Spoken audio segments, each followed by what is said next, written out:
사무실에서 현금 따발이 발견이 됐습니다. 무려 153억 원입니다. 이 현금을 세는 데만 5시간이 넘게 걸렸습니다. 공태현 기자가 취재했습니다. 사무실 책상에 5만 원 돈 뭉치가 가득 쌓여 있습니다. 사람들이 지폐를 세는 기계를 이용해 돈을 세느라 진땀을 흘리고 있는 곳은 은행이 아니라 경찰 사무실입니다. 경찰은 지난 20일 1조 7천억 원대 불법 도박 사이트를 운영한 일당 12명을 검거했습니다. 서울과 제주 등 일당의 아지트 14곳에서 현금 153억 원과 6천만 원짜리 골드바 1개도 함께 압수한 것입니다. 다량의 현금을 압수한 건 근래 처음인 걸로 알고 있습니다.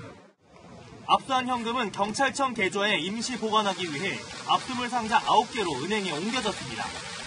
액수를 확인하는 데에만 5시간 넘게 걸렸고 보관할 공간이 부족해 결국 대형 지점으로 다시 옮겨졌습니다. 사설 현금 수송 전문업체까지 동원해야 했습니다. 하나, 둘, 셋. 일당이 보관 중이던 현금 뭉치는 불법 도박 범죄 수익금으로 모두 국고로 환수될 예정입니다. 채널A 뉴스 공태현입니다. 자, 곽 교수님. 네. 예전에 그 김제 마늘밭 사건. 마늘밭에 뭐 엄청난 현금이 발견됐는데 지금 그거보다 판돈이 더 커요. 네, 예, 그렇습니다. 그 당시는 뭐 110억 원 정도였고요. 이번 같은 경우는 전체 판돈 액수 자체가 뭐 1조 7천억 원이고, 그리고 실제로 이제 여기서 10% 정도를 중간에서 뗐으니까요. 그런 수수료를 모두 합치면 1,000억 원이 넘는다고 합니다. 네.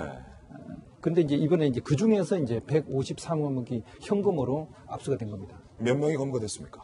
총 12명이 이제 검거가 됐습니다. 근데 예. 이제 이 사무실 자체가 뭐 서울, 제주, 구미 뭐 여러 군데 이제 그 나눠져 있는 그런 상황이었고요. 이 조직 같은 경우는 일단 그 서버 자체를 해외에 두고 있습니다. 베트남을 비롯한 해외에 이제 도박 사이트의 서버 자체가 있는데, 그래서 역할을 분담을 한 것이 해외에 이제 총 운영자가 있고요. 또 국내에 이제 총 운영자가 있습니다. 그리고 이제 중간에 관리하는 관리자가 있고, 그리고 돈 세탁을 담당으로 하는 자, 그리고 이제 홍보를 또 담당하는, 이 사이트를 알리기 위한 홍보 담당자, 그리고 이제 자금 인출자, 이런 식으로 역할을 나눠서 활동을 했던 걸로 그렇게 파악이 되고 있습니다. 그렇군요.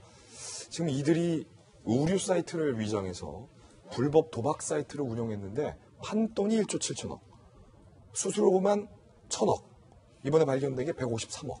야, 이 돈 다 어떻게 됩니까? 어마어마한데요. 다 나라 돈으로 들어와서 우리 국민들을 위해서 쓰일 것 같습니다. 든든하네요. 결국 그 불법 도박을 하시는 분들이 국가에 세금을 낸 것이나 마찬가지인 것 같은데요. 곽 교수님 말씀하신 것처럼 이 도박에서 수익 구조가 실제로 도박 자금을 그 계좌에 넣으면 그 중에서 10%를 이 그 수익자들이 떼는 것으로 합니다. 그렇다고 하면은 실질적으로 지금 1,000억 정도의 수익이라고 하지만 1조 7천억 정도의 매출이 있었다고 하기 때문에 10%면 1,700억.